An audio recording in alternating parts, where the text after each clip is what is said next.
اور اس کے راوی عبداللہ بن عمر رضی اللہ عنہما ہیں، امیر المومنین عمر بن خطاب کے بیٹے، اور ان کا شمار اکابر صحابہ میں ہوتا تھا، اور یہ جنگ خندق ان کا پہلا غزوہ تھا۔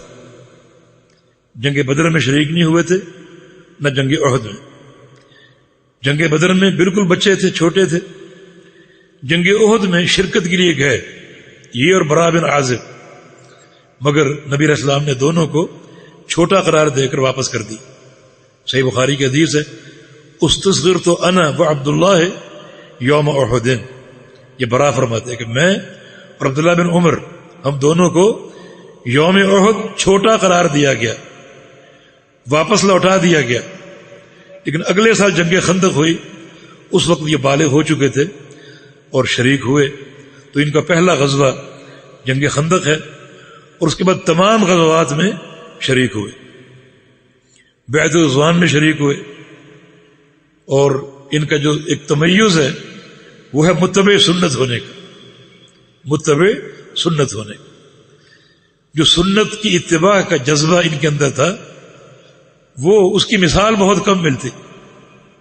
ایک چھوٹی سی حدیث کی دلیل ہے، نبی علیہ السلام ممبر پر تشریف فرما تھے، خطبہ ارشاد فرما رہے تھے۔ مسجد نبوی کے کئی دروازے تھے، آپ نے ایک دروازے کی طرف اشارہ کیا، فرمایا کہ لو جعلنا هذا الباب للنساء، میری یہ خواہش ہے کہ یہ دروازہ عورتوں کے لیے مخصوص ہو جائے، صرف عورتیں اس سے آئیں اور جائیں۔ لیکن ایسا میں کرتا نہیں ہوں، کیونکہ اس طرف سے آنے والے مردوں کو تکلیف ہوگی، گھوم کر آنا پڑے گا۔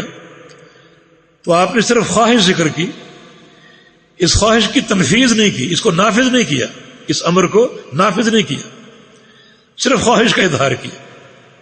عبداللہ بن عمر رضی اللہ عنہما اس فرمان کو سنتے ہیں اور اللہ کے پیغمبر کی خواہش کے احترام میں اس دروازے کو کبھی استعمال نہیں کیا، نہ کبھی اس سے داخل ہوئے نہ کبھی اس سے خارج ہوئے۔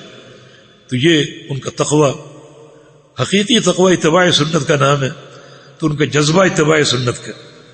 مکہ مکرمہ میں ان کا انتقال ہوا سن 73 ہجری میں۔